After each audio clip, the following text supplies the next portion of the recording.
Jeudi 8 janvier 2026, mesdames, messieurs, bonsoir. Voici les titres de l'édition. Invisible à l'œil humain, mais puissant dans son action, le Saint-Esprit demeure le cœur battant de la foi chrétienne. Vous suivrez dans cette édition un reportage immersion au cœur de l'œuvre du Saint-Esprit. La mode oui, mais avec modération. Une équipe de la télévision Maranatha a interrogé quelques chrétiens sur la manière dont l'on doit s'habiller. Hors du Bénin, en Côte d'Ivoire, démission du gouvernement après les législatives ce mercredi. À nouveau, bonsoir. Invisible à l'œil nu, mais puissant dans son action, le Saint-Esprit demeure le cœur battant de la foi chrétienne. Consolateur promis par Jésus-Christ, il agit encore aujourd'hui dans la vie des croyants, transformant les cœurs, fortifiant l'Église et révélant la volonté de Dieu. Dans ce reportage, immersion au cœur de l'œuvre du Saint-Esprit, ce souffle divin qui renouvelle les vies et conduit le peuple de Dieu. Dès la jeunesse, le Saint-Esprit apparaît comme le souffle de Dieu planant au-dessus des eaux, donnant forme à la création. Plus tard, il se manifeste à travers les prophètes, inspirant des paroles de vérité, de justice et d'espérance. Mais c'est à la Pentecôte que sa présence devient manifeste de façon spectaculaire, lorsque des langues de feu descendent sur les disciples.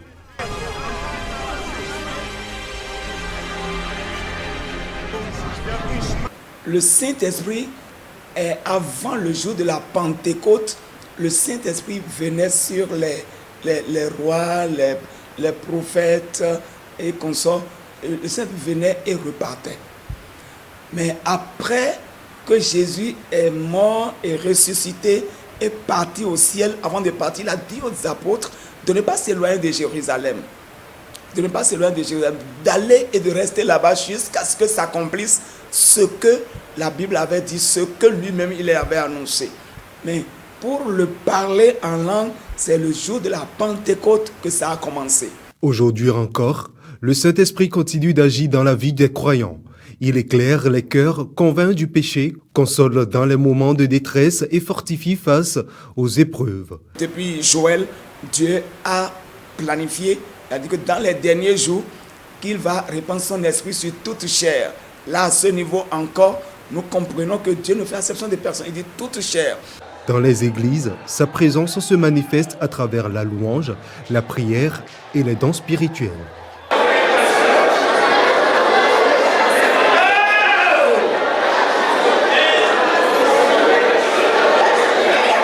Le Saint-Esprit demeure le moteur de l'Église, la source de son dynamisme et la clé d'une foi authentique. Un esprit toujours à l'œuvre, aujourd'hui comme hier, appelant chacun à une relation plus profonde avec Dieu. Dans le livre des Psaumes, au chapitre 103, verset 2, il est écrit « Mon âme bénit l'Éternel et n'oublie aucun de ses bienfaits. Cependant, le conseil que nombre de bienfaits, paraissant insignifiants trop naturels, passe pour plusieurs inaperçus.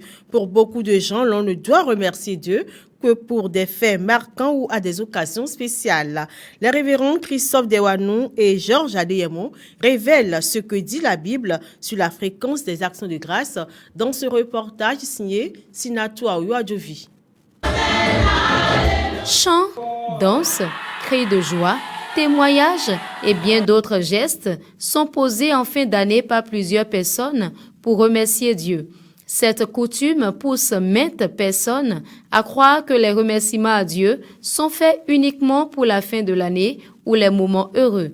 Le révérend Christophe Dewanou nous illumine à propos. Rendre grâce à Dieu nous interpelle tout le temps.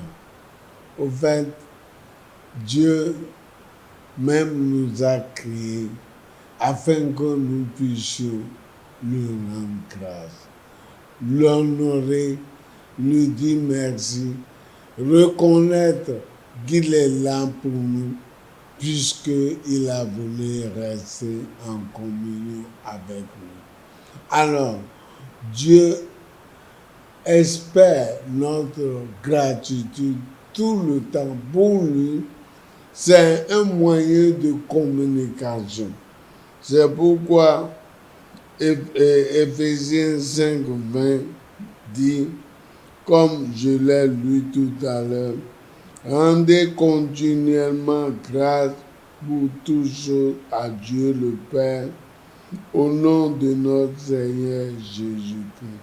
Alors, nous devons le faire tout le temps. Rendre grâce à Dieu, c'est un moyen de foi. C'est pourquoi un jour, j'ai enseigné sur rendez grâce à Dieu, style de notre vie. Nous devons avoir un style de vie pour rendre grâce à Dieu. Nous devons développer l'habitude de rendre grâce à Dieu comme leur style de vie. Au vu de l'importance des remerciements à rendre au Seigneur, le révérend Georges renchérit. Mais moi, j'ai toujours dit aux gens, il ne faut pas dire que c'est lorsque Dieu vous a... C'est parce que c'est quand vous avez de l'argent, ou bien vous avez construit, c'est lorsque vous avez acheté un véhicule, bien quoi, qu'il faut rendre grâce à Dieu. On doit rendre grâce à Dieu à perpétuité, tous les jours. Quand vous vous levez, quand vous dormez, vous vous levez, vous vous retrouvez comme ça, vous soulevez les bras soulèvent, vous soulevez les pieds, vous marchez comme tout le monde, vous parlez de votre bouche. Il faut rendre grâce à Dieu. Et c'est ce que Dieu lui-même, c'est ce qu'il demande et c'est ce que la Bible nous demande de faire. Rendez grâce en toutes choses, car c'est à votre égard la volonté de Dieu en Jésus-Christ. 1 Thessaloniciens 5, le verset 18. Parlons à présent de la mode. La mode, oui, mais avec modération. Interrogés sur la manière dont les chrétiens doivent s'habiller, tous sont unanimes. Il faut être bien habillé, soyez, mais sans essai ni provocation. Pour eux, plutôt, la décence reste une valeur essentielle, surtout dans une société où les tenues dénudées deviennent de plus en plus courantes.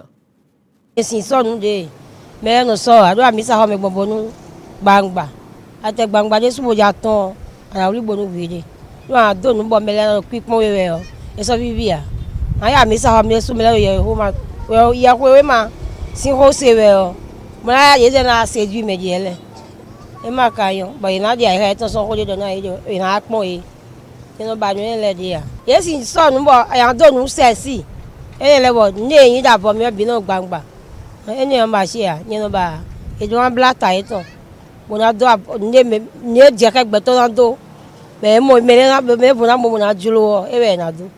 Normalement, une femme ne doit pas aller dans une église sans mettre de foulard sur la tête avant de pénétrer dans l'église.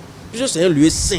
Il y a d'autres églises évangéliques qui respectent ça. Qui respectent que tu vois que tu ne peux pas porter une tenue décortiquée pour entrer dans une église. Tu ne peux pas porter mini-jupe ou bien pantalon pour aller dans une église. Quand tu vas même à l'église, tu ne vas même pas arriver à suivre ce que le prêtre dit. Parce que la femme qui est peut-être devant toi, là, les cheveux qu'elle a fait, ça t'attire déjà.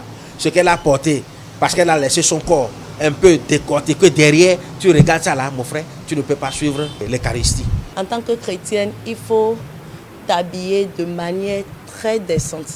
D'accord? Donc, ça ne sert à rien de porter un habit pour dire que tu fais la publicité et tu exposes ton corps.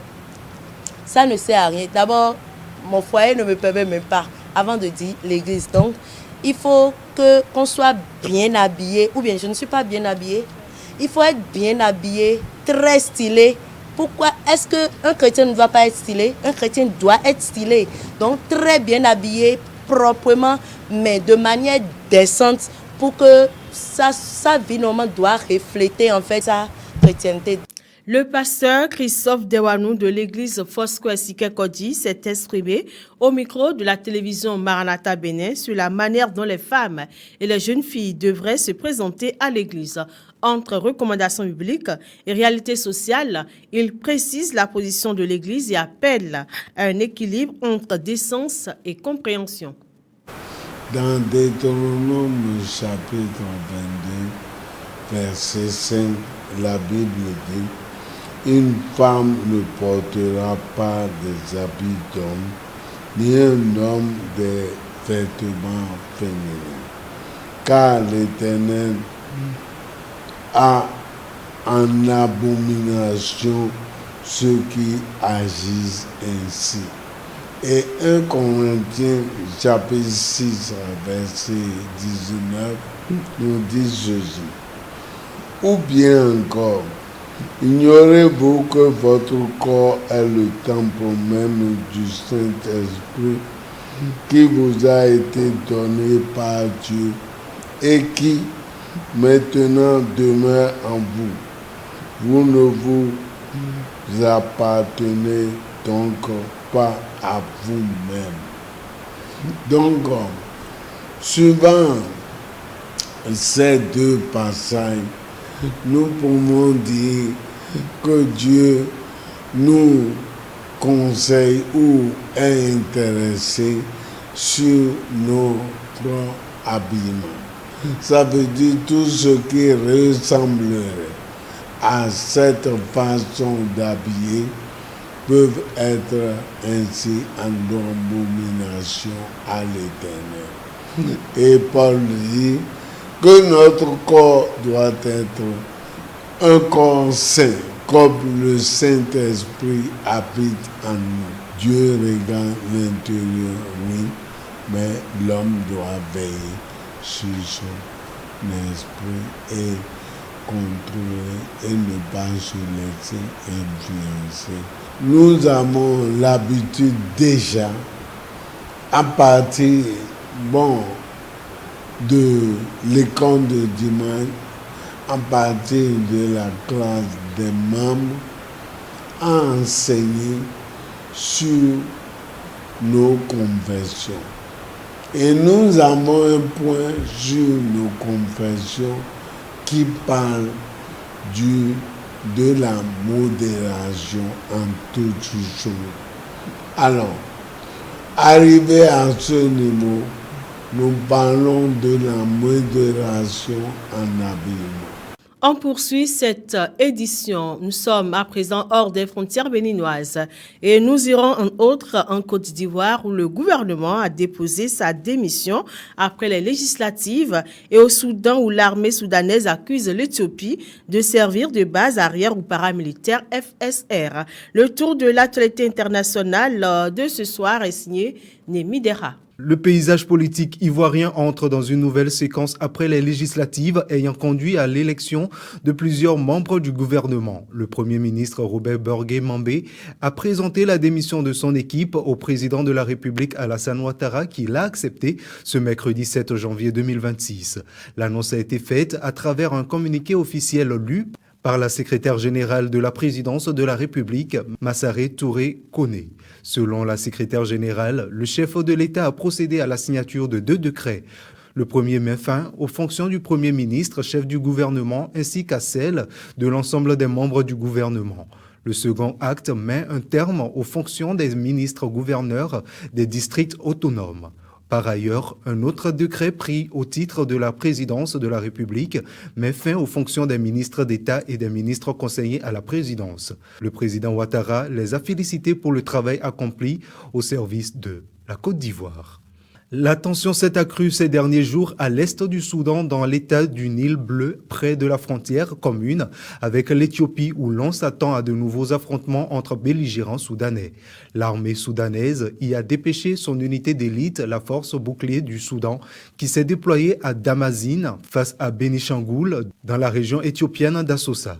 Elle a été appuyée par des forces communes et des volontaires arrivés en bon nombre pour faire face à une tentative d'incursion des forces ennemies entraînées en Éthiopie selon l'armée. Ces forces annoncent vouloir couper la route de ravitaillement depuis l'Éthiopie au FSR.